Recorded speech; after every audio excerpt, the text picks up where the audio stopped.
কি অবস্থা হইলো আমার, পুরো অবস্থায় খারাপ।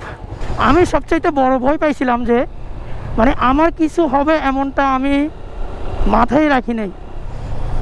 বাইকারদের একটা ইমোশন আছে না যে আমার যত কিছু হয়ে যাক আমার বাইকের জন্য কিছু না হয়। আমার বাইকটা এখানে আটকে ছিল, এই যে একদম পুরা গাছে ধাক পড়ে গেছে। সো ফাইনালি আমরা রাঙামাটির কাছাকাছি চলে আসছি। বাট অ্যাক্সিডেন্ট করার পর আমার বাইকের অবস্থাটা দেখেন, এই লিভারটা ভাঙছে। ভাবছিলাম যে বাইকের একটা রিভিউ করব, বাট রিভিউ করার পসিবল হইল না। আবার ঠিকঠাক করে রিভিউ করব।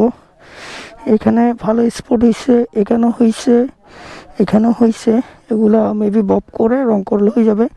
এখানে ফাটছে, তারপরে উইনলেট এটা ভাঙছে এখানে, তারপরে উইন্ডশিট এটা ভাঙছে, এই অবস্থা। আর ইন্ডিকেটারটা ভাঙছে, সাইলেন্সারটা একটু ভিতরে আসছে। আর হ্যাঁ, এছাড়া মেজর কোনো প্রবলেম দেখতেছি না। বাকিটা আল্লাহ আল্লাহ করেই যদি হয়। বাকি সবচেয়ে বেশি ক্ষতি হয়েছে আমার হাতের আর পায়ের। আমার হাতের আর পায়ে যে প্রবলেমটা হয়েছে এটা একটু ভয়াবহ আর কি। বাকি প্যারা নাই, যা হয়েছে কপালে, কিছু করার নাই। এই আর কি, ভাগ্যের দোষ, ভাগ্যের লেখন।